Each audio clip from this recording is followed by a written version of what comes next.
కూడికొనియున్నాము. సంఘ ప్రభో కూడికొనియున్నాము. తోడనుండెదననుచు నమ్ముచు దొడ్డదగుని పాద సన్నిధి కూడికొనియున్నాము. సంఘ ప్రభో కూడికొనియున్నాము.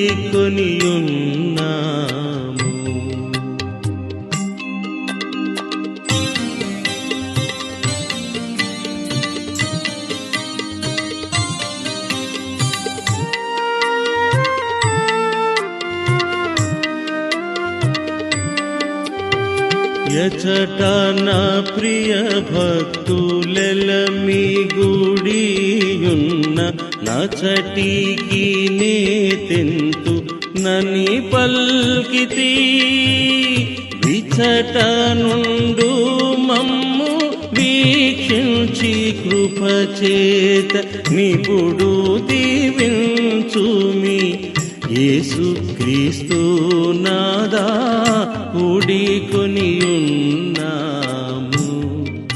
సంఘ ప్రభో కూడికొనియున్నాము.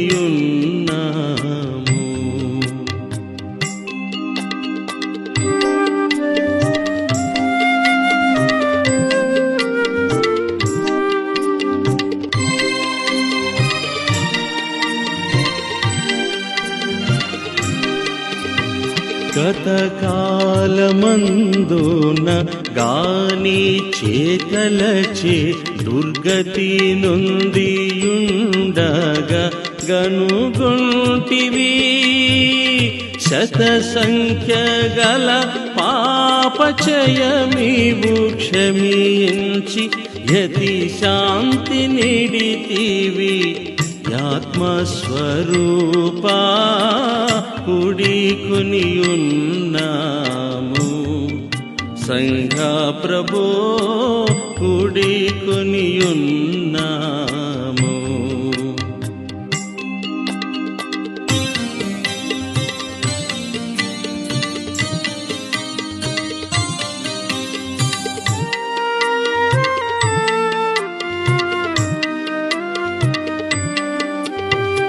అమలుడనగునన్ను కారించుండనుచు నానాతిచ్చినాడ వాత్మాజులకు. నమల మార్గమునందు నరుగంగ మాకివు విమలాత్మదయసేయు.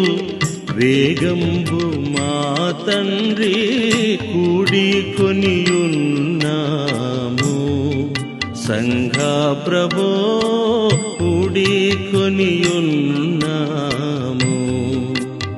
తోడనుండెదననుచు నమ్ముచు దొడ్డదగుని పాద సన్నిధి కూడికొనియున్నాము. సంఘ ప్రభో కూడికొనియున్నాము.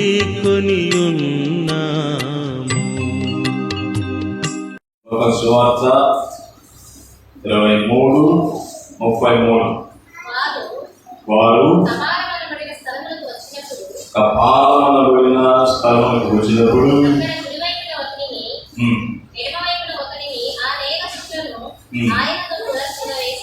చాలు చాలు. హల్లెలూయా. క్రీస్తునందు ప్రియమైన దేవులారా, ఈరోజు మనం ప్రత్యేకమైన వాక్య సందేశాన్ని మనం ధ్యానం చేసుకుంటున్నాం. ఇక్కడ మనం చూసినట్లయితే వారు కపాలమనబడిన స్థలంకు వచ్చినప్పుడు అక్కడ కుడి వైపున ఒకరిని ఎడమ వైపున ఒకరిని ఆ నేరస్తులను ఆయనతో కూడా శిలువ వేసిరి. ఈ యొక్క కపాలమనబడిన ఈ స్థలానికి పేరు ఏమిటి అంటే కల్వరి. చెప్పనేటి కల్వరి. కల్వరి కొండనే గొల్గొతా కొండగా అన్నారు. ఇక్కడ ఈరోజు మనము ఏం చెప్పుకోబోతున్నామంటే, ఇక్కడ యేసుతో పాటు ఇద్దరు మనుషులను కూడా సెలవేసినట్టు మనం చూస్తాం. ఒక పేరు దిస్మాస్, ఇంకొక పేరు మిఖాయిలు. మిఖాయిలేమో చెడ్డ దొంగ, దిస్మాస్ అనే అతనేమో మంచి దొంగ. తండ్రి, ఈ రాజ్యం వచ్చినప్పుడు నన్ను కూడా ఈ రాజ్యంలో జ్ఞాపకం చేసుకుని చెప్పిన అతని పేరు దిస్మాస్. యేసు, నువ్వు నిజంగా దేవుడు కుమారుడు అయితే నిన్ను నీవు రక్షించుకొని అమ్మను రక్షించుకొని హేళన చేసిన పేరు మిఖాయేలు. ఈరోజు మనము ఈ 3 సేవల గురించి ధ్యానం చేసుకుంటున్నాం. హల్లెలూయా. ఈ మిఖాయేలు అనబడిన వ్యక్తిని చూస్తే అతనిలో ఏమున్నది? గర్వపు స్వభావం ఉన్నది, ఇతరులని హేళన చేసే స్వభావము ఉన్నది. ఈ లోకంలో మనం ఏం చేస్తున్నాము? ఎక్కువగా జనాన్ని హేళన చేయడానికి మనం తొందరపడుతూ ఉంటాం. జనాలని ఎక్కువ కించబడటానికి ఎక్కువగా మనం చూస్తాం. ఈ ఇద్దరి గురించి మనము ఈ పాఠం అర్థం కావాలంటే మనకు కొంచెం చరిత్ర కావాలి. యేసు ప్రభు వారు యెరూషలేముకు వచ్చినప్పుడు ఈ బందిపోటు దొంగలు ఎవరి సైనికులు అంటే బరబ్బా శిష్యులు. ఎవరి శిష్యులు? బరబ్బా శిష్యులు. ఈ యొక్క యాంటోనియా కోటకి యేసు ప్రభు వారు ఈ ప్రాంతానికి వచ్చినప్పుడు, యెరూషలేముకి వచ్చినప్పుడు ఈ ఫోర్ట్ యాంటోనియా కోటలో ఎవరున్నారు? పిలాతు ఉన్నాడు. ఈ పిలాతు కూడా ఈ పండక్కి వస్తాడేమనేసి వీళ్ళు కాపు కాసి ఉన్నవారు చంపడానికి. ఈ బరబ్బా సైనికులందరూ జెరూతీయులు. ఎవరు? జెరూతీయులు. జెరూతీయులు అనగా ఉగ్రవాదులతో సమానం. అంటే ఈ యెరూషలేము దేశాన్ని ఎవరు ముట్టడేసేటప్పుడు రోమియోలు యొక్క అండంలో ఇది ఉన్నది. ఈ అండం నుంచి విడిపించడానికి యూద విమోచన కొరకు వీళ్ళు ఏం చేస్తున్నారు? పోరాటం చేస్తున్నారు. బ్రిటిష్ వాళ్ళని తరిమిటానికి మన తెలుగు ఇండియాలో అందరూ స్వాతంత్ర సమరయోధులు 200 సంవత్సరాల్లో మనల్ని బానిసలుగా చేసుకున్నప్పుడు ఎన్నో స్వతంత్ర పోరాట యోధులు పోరాటం చేసినట్టు ఈ యెరూషలేము కూడా శాంతి సమాధానం కావాలని రోమియోలను తరివేయాలని వీరేం చేస్తున్నారు? అక్కడ పోరాటం చేస్తున్నారు. వీరిని జెరూతీయులు అంటారు. చెప్పండి, ఏమంటారు? జెరూతీయులు అంటారు. జెరూతీయులు అనగా మనకు అర్థం కావాలంటే ఉగ్రవాదులతో సమానం. ఈ ఉగ్రవాదుల మొదలలో 2 బందిపోటు దొంగలు ఉన్నారు. ఎవరు? దిస్మాస్, చెప్పండి, మిఖాయేలు. మీరు ఇది గుర్తుపెట్టిన అవసరం అయితే మీరు బైబిల్లో రాసుకోండి. మన బైబిల్లో దీని గురించి లేదు, కానీ చరిత్ర గ్రంథాలలో ఇవన్నీ లిఖించబడి ఉన్నాయి. హల్లెలూయా. ఈ దిస్మాస్ అనేవాడు మంచి దొంగ అయితే ఈ యెరూషలేములో ఎలా నేర్చుకున్నారేసి మొత్తం సైనికులు పంపించినప్పుడు ఈ సైనికుల మీద వీరేం చేస్తారు? దాడి చేసినప్పుడు ఎక్కడ నుండి వాళ్ళు దాడి చేసిన వాళ్ళందరినీ పట్టుకొని చెత్త కొట్టేసి వారిని జైలు వేశారు. వారితో పాటు ఈ బరబ్బను కూడా జైలు వేశారు. అయితే దేవుని ద్వారా ఈ యేసయ్యని న్యాయం తీర్చిన తర్వాత ఈ 2 నేరస్తుల మధ్యలో యేసు ప్రభువును కూడా సెలవేశారు. ఒక మాటలో చెప్పాలంటే ఈ కపాలమైన స్థలంలో ఎన్ని సెలవులు కానొస్తున్నాయి? మనకి 3 సెలవులు కానొస్తున్నాయి. ఈ 3 సెలవుల్లో నువ్వు ఈరోజు ఏ సెలవు వైపు చూడాలి అంటే యేసయ్య సెలవు వైపు చూసినట్లయితే నీకు రక్షణ అనేది కలుగుతుంది. హల్లెలూయా. ఇంతకుముందు మీరు అరెస్ట్ చేసి యేసయ్యతో పాటు ఈ 3 ఇద్దరు కూడా ఏం చేశారు? ఈ ప్రాంతానికి తీసుకుని వచ్చి వారిని సెలవులు వేసినట్టు మనం చూస్తాం. అంతకుముందు ఈ రోమా సైనికులు అట్లనే అక్కడ ఉన్న ప్రధానులందరూ యేసయ్యను హేళన చేసినట్లు చూస్తాం. కానీ యేసయ్య ఏమన్నాడు తెలుసా? తండ్రి, వీరేం చేస్తున్నారో వీరెవరు కనుక వీరిని ఏం చేయమని చెప్పాడు? క్షమించమని చెప్పాడు.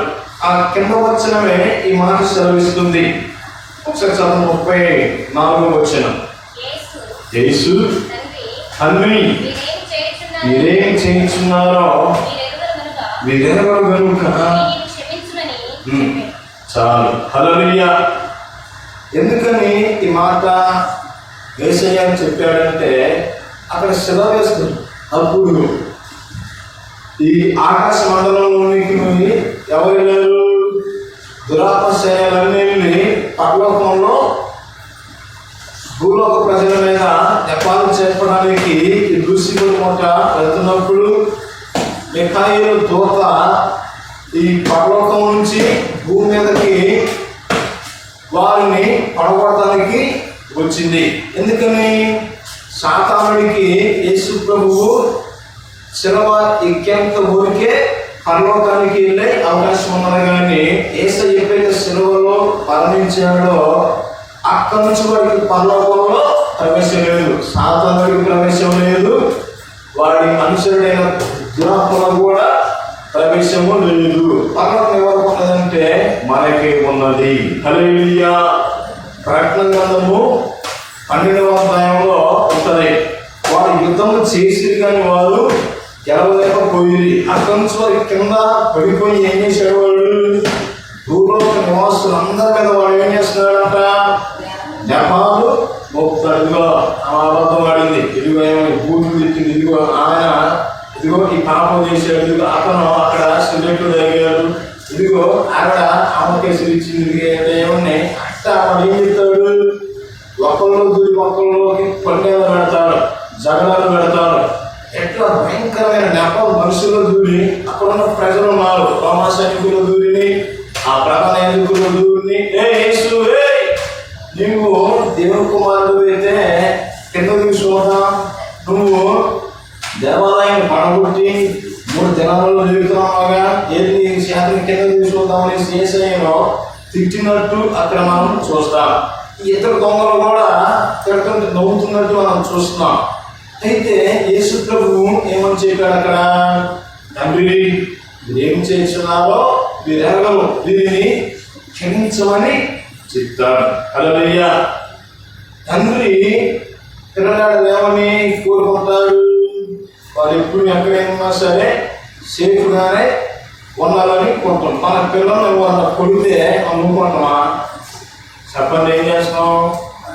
వెళ్ళి వారిని లాగి పెట్టిన వాళ్ళతో జగడ మీద పెట్టుకుని వస్తాం. అతనే వారి పిల్లల్ని కొడతానికి వెళ్ళినప్పుడు మన పిల్లగాడే మనం ఏం చేద్దామని పెరుగుతుంటే మనం ఏం చేస్తాం, కూల్గా అవుతాం. అతన్ని తండ్రి అయిన దేవుణ్ణి యేసయ్య మన పక్షాన్ని ఏమని కోరాడు, క్షమాపేక్ష కోరాడు. హల్లెలూయా. అయితే వీళ్ళలో ఇద్దరు దొంగలు ఆయనని ఏం చేస్తున్నారంట, దూషిస్తున్నారు. ఏమని దూషిస్తున్నారు? ఒకసారి 39వ వచనంలో మనగా చూసినట్లయితే ఒక సువార్త 23:39 ప్రేలాడ వేయబడిన ఆ నేరస్తులలో ఒకడు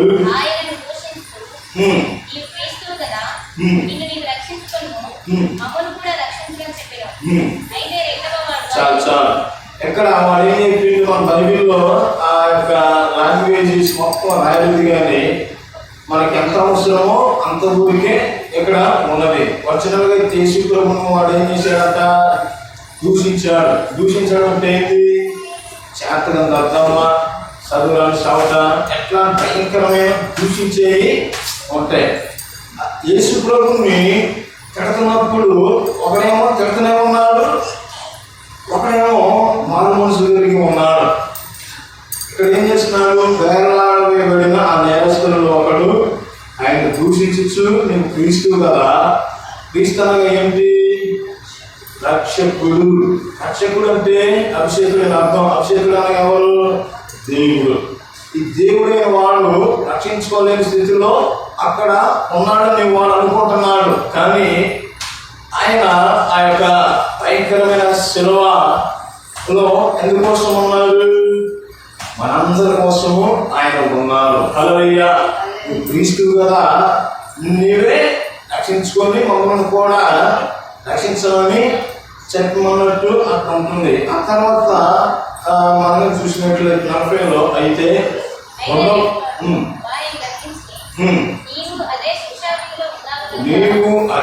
శిక్ష విధిలో ఉన్నావు కదా, దేవునికి భయపడవా? మనకైతే ఇది న్యాయమే, మనం చేసిన వాటికి తగిన ఫలము పొందుతున్నాము. కానీ ఈయన ఈ తప్పిదము చేయలేదని చెప్పి ఆయన చూచి, యేసు నీవు నీ రాజ్యంలోనికి వచ్చినప్పుడు నన్ను జ్ఞాపకం చేసుకుని చెప్పాడు. హల్లెలూయా. మొదటి వాళ్ళలో ఏం కావస్తుంది? వ్యతిరేకత కావస్తుంది. మొదటి వాడిలో ఏం కావస్తుంది? ఇతరులను దూషించే స్వభావము కనపడుతుంది. మొదటి వాడిలో ఏం కావస్తుంది? ఇతరులను తుణికించే స్వభావము కనపడుతుంది. వాడు చేసిన పాపాలకు పశ్చాత్తాపం పడకుండా వాడు అదే స్థితిలో ఉన్నాడు, అదే వాత బతుకులో ఉన్నాడు, అదే గందరగోళ బతుకులో జీవిస్తూ కూడా ఏం చేస్తున్నాడు? ఇతరులని దూషిస్తూ ఉంటున్నారు. ఈరోజు చాలా మంది తమ తప్పిదము తెలుసుకోకుండా ఇది చేశాం, ఇది సరి చేసుకో, ఇది చేసాం, గోలు మూసుకో, ఇది చేసాం, అది చేసాం అంటాం. కానీ వాళ్ళు చేసిన మాత్రం వాళ్ళు ఒప్పుకోరు. మనకెళ్ళి ఒకే గంట చూపిస్తే మనకెళ్ళి ఎన్ని చూపిస్తాయి? 4 3 ఒకసారి చెప్పండి. 4 మనకెళ్ళి చూపిస్తున్నాయా? ఒక నీళ్ళు పైకి పోతుంది. వేసిన అర్థమే జయం. మనము ఒకే చూపిస్తే మనకి 4 చూపిస్తే అంటారు. కానీ బొటనీళ్ళు ఇటే చూపిస్తుంది, 3 మనకి చూపిస్తాయి. నువ్వు ఒకటి చూసుకోమంటే నువ్వు 3 సరి చేసుకోవాలనేసి దానికి అర్థం. వేసిన అర్థమే జయం. ఏసై కూడా అదే అంటాడు, నీ కంట్లో దూరాన్ని పెట్టుకొని ఇతర మనసులో నలుసు జ్ఞానం చూస్తావా అనేసి అంటాడు. ఇక్కడ ఉన్న పరిచయాలు, ఈ శాస్త్రులు అందరూ వాళ్ళు చేసే తప్పిదాలు, వాళ్ళు చేసే పొరపాటు సరిదిద్దుకోరు. కానీ ఇతరులను ఏం చేస్తారంటారు? నిందిస్తాడు. అట్లా నిందించే వాళ్ళ పరిస్థితి ఏమిటో కాస్త ముందుకి చెప్తాను. మనము తప్పు చేసి తర్వాత ఆ తప్పు మనం ఒప్పుకోకపోతే మన మీదకి ఎలాంటి కీడులు, భయంకరమైన శాపాలు వస్తాయో మీకు వివరిస్తాను. యేసురక్తమే జయం. ఈ మాటల పర్ఫార్మెన్సెస్ మాథ్యూస్ గారు చెప్తే నేను విన్నాను. ఆయన ఒకసారి విజయవాడ దగ్గరలో సువార్త సేవకి కొత్తలో ఎన్నప్పుడు బాగా మైకులు కట్టుకొని వీధిలో సువార్త చెప్తున్నాడు. సువార్త చెప్తుంటే ఒక వ్యక్తి వచ్చి తాగి మన అక్కడ బూతులు చేస్తున్నాడంట. నేను అర్థం తీసుకోండి. అయినా సరే ఆయన మనసులో ఏమనుకోకుండా అతను క్షమించాడంట. ప్రార్థన అయిపోయిన తర్వాత ఆయన కళ్ళన్నీ నీళ్ళు తిరిగాయి. ఏమన్నా స్థితి, అయ్యా ఏది నాయన వీళ్ళు ఎట్లా అంటున్నాడు అనేసి ఎవరికోకుండా అతను క్షమించమని దేవుడు చెప్పాడంట. హల్లెలూయా. సరే అతను క్షమించిన అనేసి చెప్పేసి వెళ్ళాడు. ఈ తిట్టినోడు ఉంటాడు కదా, ఈ తిట్టినోడు ఏమైనా కోరి పనికి వెళ్తాడు. ఏ పనికి వెళ్తాడు? కోరి ఎంతమంది చూసేవాళ్ళు? అందరికీ చూసే ఉంటాయి. అయితే ఈ కోరి పనికి వెళ్ళినప్పుడు, చదువుకుంటున్నప్పుడు ఈ కోరి అనేది పెద్ద రాతి కదా, అతను దిగేటప్పుడు కాలు సరి పైన నుంచి ఒక 2 స్తంభాలు లోతులో పడడంట. అక్కడ నుంచి దొల్లుకుంటూ వచ్చేసి ఒక చోట పెడితే ఒక కాలు దిగిపోయి, ఒకసారి నడుముకి, ఒకసారి తలగా దిగిపోయినట్టు. చూడండి, దీనికి నిదర్శనం ఏంటి? దైవ సేవకులని ఎప్పుడు కూడా దూషించకూడదు. దైవ సేవకులనే కాదు, ఏ మనిషిని కూడా మనం దూషించకూడదు. నిర్నిమిత్తం మాత్రం అంటే ఆ శిక్ష మనకే వస్తుంది, ఆ శాపం మనకే వస్తుంది. అదే స్థితిలో ఉన్నాడు. అదే స్థితిలో ఉండి కూడా ఏం చేస్తున్నాడు? ఒక దైవ సేవకుని నోటికి వచ్చినట్టు తిడుతున్నాడు. ఎలీషా గారి కాలంలో కూడా ఏం జరిగింది? ఎలీయా ఒక అతన్ని చంపిస్తే అతని రక్తం కుక్కల నాయకుని. తర్వాత అదే గతి ఈ యొక్క పేరు యెజబెల్, క్షమించాలి, ఈ యెజబెల్ యొక్క రక్తానికి తర్వాత ఏం చేశాయి? కుక్కలో నాగే పైనుంచి ఆ దూరంలో ఆ లిప్టిక్ ఈ ఏ బూస్ట్ మొత్తం చేస్తుంటే బాణంతో కొడితే అక్కడి నుంచి కింద పడ్డప్పుడు తలకాయ చిట్లు పోయి పేరు బయటకు పడితే ఒక్కను కూడా నాగిపోయాయి. చూసుకోండి, ఇతరులను మనం ఎప్పుడు నిందించవద్దు. మిమ్మల్ని హింసించే వారి కొరకు ఏం చేయమన్నాడు యేసయ్యా? ప్రార్థన చేయమన్నాడు. మిమ్మల్ని శపించే వారి కొరకు ఆయన ఏం చెప్పించాడు? ప్రార్థన చేశాడు. నేను శపించే వారిని నేను శపిస్తాను, నిన్ను దూషించే వారు నేను ఏం చేస్తాను? శిక్షిస్తాను. శపించబడినటువంటి ఏంటో తెలుసా? నువ్వు ఎంతైనా సరే పనులు చేయి, లక్షల డబ్బులు ఉన్నా తినటానికి నీకు నోటుగాకి రావు. ఇంట్లో డ్యూబెస్ పనుల నుండి ఏసీలు ఫ్యాన్లు కూలర్లు పెట్టుకొని పడుకున్నా నిద్రపడ్డారు. అది శపించబడిన స్థితి. లక్షల డబ్బులు ఉంటాయి, దేవుడి మాట ఎండలో జ్యోతిషులు జాతకాలు మూటగా చెప్పి ఎవరు అంటారు. ఇది సంసారం నాశనం చేసుకునే వాళ్ళు ఉన్నారు, జీవితాలని కొట్టుకునే వాళ్ళు ఉన్నారు. నాకు ఫ్రెండ్ ఉన్నాడు, ఆయన పేరు చెప్పాలి కానీ నాతో కూడా చదువుకున్నాడు. అతడు మంచి స్పిరిచువల్, బాగా ప్రార్థన, రోజుకి 7 గంటలు ప్రార్థన చేస్తాడు. అందరూ అర్ధరాత్రి నిద్రపోతే ఆయన ప్రార్థన చేసేవాడు. అలాంటి ఆయనకి ఏం జరిగింది? ఎవరో ఇతరులు చూసి ఇన్స్పైర్ అయిపోయి కట్టుకున్న భార్యని పిల్లల్ని వదిలేశాడు. నేను దేవుని సేవకు పిలుస్తున్నాడు, మమ్మల్ని వదిలేసి దేవుని సేవ చేయమని చెప్పాడు. దేవుడు అది చెప్తాడా?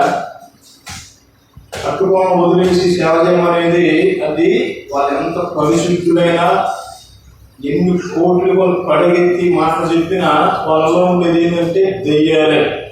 యేసు అర్థమే జయం. దేవుడు ఏం చేశాడు? కలిసి ఉండమన్నాడు. దేవుడు జత కలిస్తే మనుషులు ఆ యొక్క వాళ్ళ ఆలోచనలకి వాళ్ళు అదే ఈ సిస్టమ్ అనుకుని వాళ్ళు ఏం చేస్తున్నారు? ఇప్పుడు కలిసి ఉండడంలో కూడా విడబడుతున్నారు. అతని మాటలకు అతను ఇన్స్పైర్ అయిపోయి పాపం కట్టుకున్న భార్యని పిల్లగాలను వదిలేసి వెళ్ళిపోతే ఇప్పటికి అతని పరిస్థితి ఏమైనా తెలుసా? ఓట్ల మీద తిరుగుతున్నాడు, ఇంకలా తిరుగుతున్నాం. తర్వాత అతను ఎటు వెళ్ళిపోయాడు ఎవరికి తెలియదు. ఇంకొకడు ఉన్నాడు, దేవుని సేవ చేయమంటున్నాడు, నా భార్య విడాకులు ఏమంటున్నాడు అనేసి భార్యకి బంగారం లాంటి భార్యకి ఏం చేశాడు? విడాకులు ఇచ్చాడు. నేను అబద్ధాలు ఎవరో చెప్తే నేను ఎన్నో నా కళ్ళారా నేను చూసిన దగ్గర నేను చెప్తున్నాను. నేను నా వివరణ ఎలా ఉంటుందంటే నా కళ్ళతో నేను ఐడెంటిఫై చేస్తేనే నేను నమ్ముతా. పక్కనలో ఇదిగో నీ గురించి నా అర్థం ఉన్నది, ఇవాడ ఎట్టాలని మడుపు అడుగుతున్నాడు, అలాంటి చెత్త అంతా గాలి వెళ్ళిపోయింది, లేదా అర్థం తగ్గ వెళ్ళిపోయింది. ఇలాంటి చెత్త మాటలు నేను విన్నాం. మనకి ఏదైతే మేలుగా ఉంటుందో, ఏదైతే మనకి అనుకూలంగా ఉంటుందో, ఎవరైతే మనకి పర్ఫెక్ట్ ఉంటారో వాళ్ళ మాటలే మనం వినాలి. యేసు అర్థమే జయం. నాకు తెలుసు దేవుడు స్టీఫెన్ గారిని, పాలమూరి గారిని, సతీష్ కుమార్ గారిని అలాంటి చూసేవాడు. ఏం చేశాడు? ప్రార్థన చేసుకుంటే నాకు దేవుని భార్య లేమని విడాకులేమని చెప్పిండు. అతడు ఆ భార్య పాపం విధవిలాడిపోతున్నా సరే వదిలేసి అలాంటి చిన్న బాబుని వెళ్ళిపోయాడు. వెళ్ళిపోయిన తర్వాత ఏమైందో తెలుసా? అతడు మెంటలో చేసి పిచ్చివాడిగా రోడ్ల మీద తిరగడం ప్రారంభించాడు. అతని భార్యకి నిర్దాక్షిణ్యంగా విడాకులు చేసి ఏం జరిగింది? ఆవిడ ఇంకొక అతనితో వెళ్ళిపోయిందో మరి ఉన్నదో నాకేం తెలియదు. కానీ అతనైతే భయంకరమైన హాస్పిటల్లో జాయిన్ అయినట్టు నాకు ఇన్ఫర్మేషన్ ఎవరు చెప్తే విన్నాను. ఆ అబ్బాయి తమ్ముళ్ళు అన్నలు ఉంటారు కదా, వాళ్ళ ఆస్తులని వాళ్ళ అన్నదమ్ములు పంచుకొని అబ్బాయి మెట్రో చేసి చెప్పారు. ఇప్పుడు అతను ఎటు వెళ్ళిపోయాడో ఇప్పటికి తెలియదు. చెప్పులు మాటల వల్ల ఏమైపోయినాయి? సంసారాలు నాశనం అయిపోతాయి. అదే స్థితిలో ఉంటాం. ఇది కరెక్ట్ కాదు, ఇది కాదు, అది కాదంటే ఊరుకో. నేను పట్టిన కొందేళ్ళకి మూడే కాళ్ళ వేసి ఉంటాం. అదే స్థితి, పాపపు స్థితిలో ఉండి కూడా ఇతర మనుషుల్ని దూషిస్తున్నాడు. ఎవరి పేరేంటి చెప్పండి? మిఖాయేలు. ఏం పేరు? మిఖాయేలు. క్షమించకపోతే మనల్ని ఎవరైనా తిట్టానే, ఇదిగో నన్ను చాలా మంది తిడతారు, ఒక్క మాట కూడా అన్ను, మనుషులు ఒకే మాట క్షమిస్తా, వాళ్ళ గడిగే ప్రతిఫలం వాళ్ళకి ఖచ్చితంగా కలిగింది. మ్యాథ్యూస్ అనగానే తిట్టినోడు ఏమన్నాడు? ఏమైపోయాడు? 3 ముక్కల కింద తిరిగిపోయి చచ్చిపోయాడు. యేసునాథమే జయం. తర్వాత ఇంకొక అర్థం ఉన్నాడు కదా, అయినా యేసయ్య నోరు తెరిచాడా? చెప్పండి, నోరు తెరిచాడా? ఏమన్నాడు? తండ్రి ఏం చేస్తున్నారో మీరెవరో వీరిని క్షమించమని చెప్పాడు. హల్లెలూయా. మౌనం, మనం ఎంత మౌనంగా ఉంటామో అన్ని ఆశీర్వాదాలు మనకు వస్తాయి. మౌనం అంటే ఏంటి? నువ్వు మాట్లాడాల్సిన సమయంలో నువ్వు మాట్లాడాలి. మౌనం సమయంలో మౌనంగా ఉండాలి. కేవ వేసామనుకో ఏమంటారు? పిక్చర్లు అంటారు. అర్థమవుతుందా? అయితే ఇక్కడ ఏం జరిగిందంట? యేసయ్యను ఇంతకు ముందు ఈ ఇద్దరు దొంగలు కూడా దూషిస్తూనే ఉన్నారు. కానీ ఇక్కడ మనగా చూసినట్లయితే దేవుని బిడ్డలారా, యేసయ్యను ఇతడు ఏం చేశాడు? యేసు, నీకు ఆ వేలాడబడిన ఆ యేసు ఒకడు ఆయన దూషించచ్చు, నీవు క్రీస్తువు కదా, నిన్ను నీవు రక్షించుకోము, మమ్మల్ని కూడా రక్షించమని చెప్పాను. అయితే ఉన్నవాడు క్రిస్మస్ వారిని గద్దించి నీవు అదే శిక్షా విధిలో ఉన్నావు కనుక దేవునికి భయపడవా? ఏమండి విన్నాను ఒకసారి, ఏమన్నాడని అతను? దేవునికి భయపడవా? యేసైనప్పుడే అతను ఏం చేశాడు? దేవుడిగా గుర్తించాడు. హల్లెలూయా. యేసయ్యను అక్కడే అతను ఏం చేశాడు? దేవుడిగా గుర్తించాడు. వాళ్ళ కళ్ళ ముందు చేసిన అద్భుతాలను, వాళ్ళ కళ్ళ ముందు చేసిన ఆశ్చర్య కార్యాలను, ఆ యొక్క మహిమోన్నతమైన మహా భయంకరమైన అద్భుతాలను యేసయ్య చేసినప్పుడు అక్కడున్న ప్రజలు లక్షలాది మంది, వేలాది మంది విశ్వసించారు. కానీ ఎవరు విశ్వసించలేదు? ఎవరు అంగీకరించలేదు? పరిసయ్యులు అంగీకరించలేదు, శాస్త్రులు అంగీకరించలేదు. అక్కడ ఉన్నది ఎవరు? స్వయం మళ్ళీ దేవుని గురించే ప్రకటించే వాళ్ళే దేవుణ్ణి గుర్తించలేదు. పేదలు దేవుణ్ణి అంగీకరించారు. హల్లెలూయా. గుడ్డివారు యేసయ్యను అంగీకరించారు, కుంటివారు యేసయ్యను అంగీకరించారు, రోగస్తులు యేసయ్యను అంగీకరించారు. హల్లెలూయా. కానీ కళ్ళు ఉన్న వాళ్ళు ఎవరని యేసయ్యను అంగీకరించలేదు. ఒక అతను ఉంటాడు, గుడ్డివాడైన బతుకమ్మాయి. బతుకమ్మాయి అనే వాడు ఈ యేసు వీధుల్లో అడుక్కుంటూ తిరుగుతూ ఉంటాడు.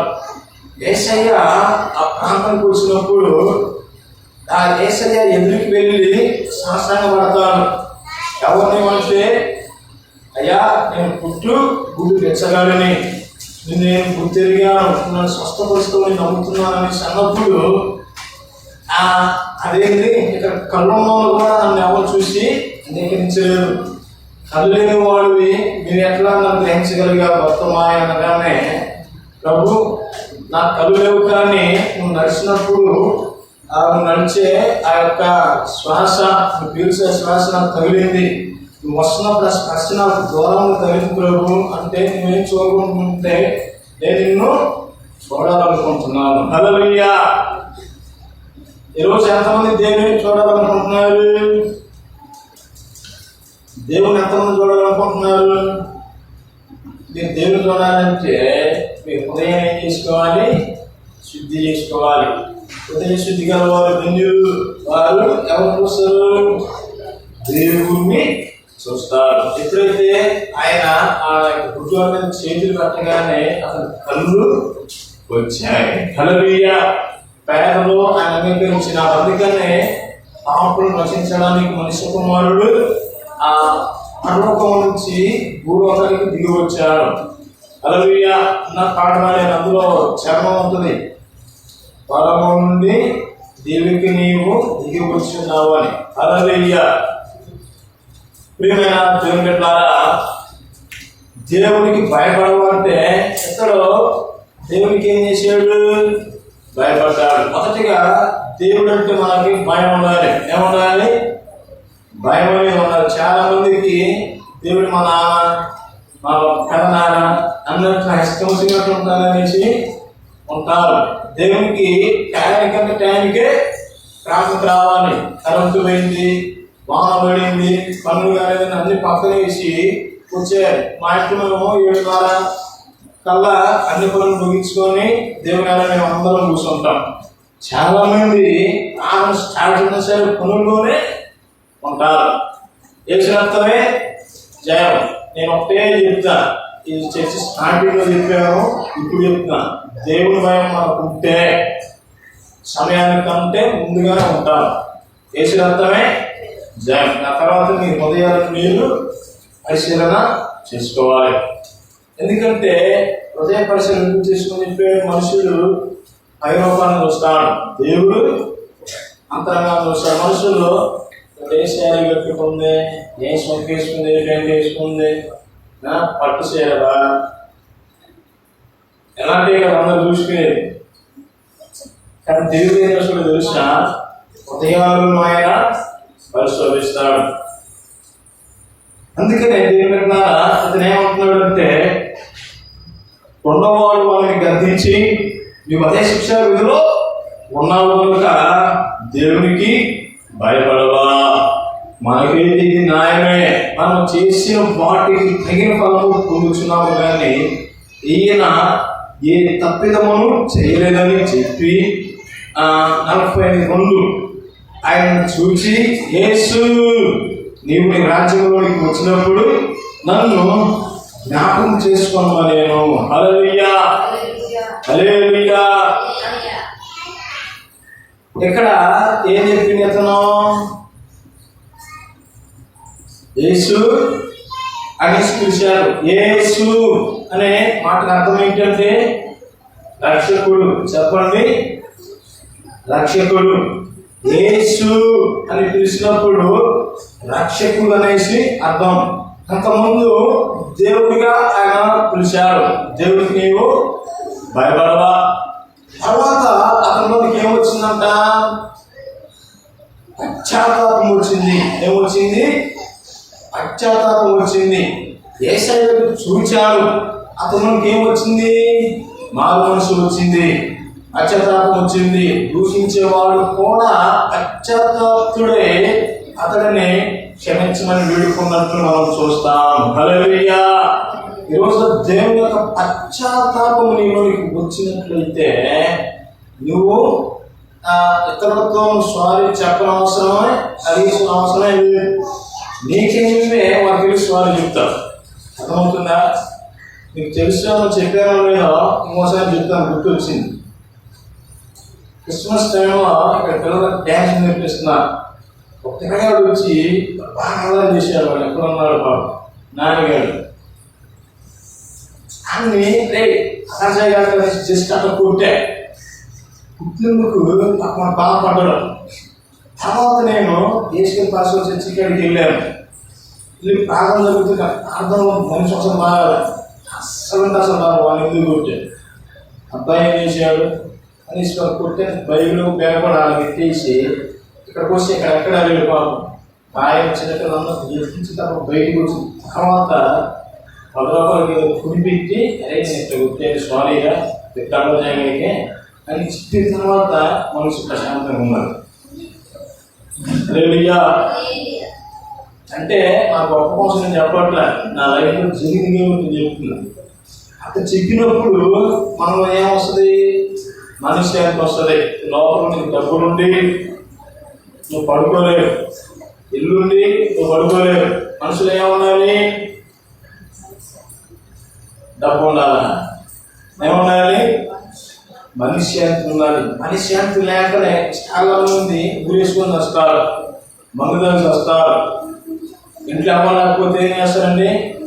చిన్నప్పుడు చాలా మంది చెప్తే విన్నాను, వంటలో కూర్చుని మంద పంటరా కాయలు కింద బాగుంటుందని పిలిచిందంట. ఫ్యాన్కి వెళ్ళి చూస్తే ఉరేసుకుందా అని పిలిచిందంట. అది అట్టుకోలేక ఉరేసుకున్నారని చాలా మంది చిన్నప్పుడు చెప్తున్నాను. చేసిన అర్థమే జయం. ఈ మనశ్శాంతి లేకుండా చేసేది ఎవరు? దుష్ట శక్తులు. ఏంటి? దుష్ట శక్తులు. ఈ దుష్ట శక్తులు ఎక్కడ ఉంటాయి? మన చుట్టుపక్కల మన వీధుల్లోనే ఉంటాయి.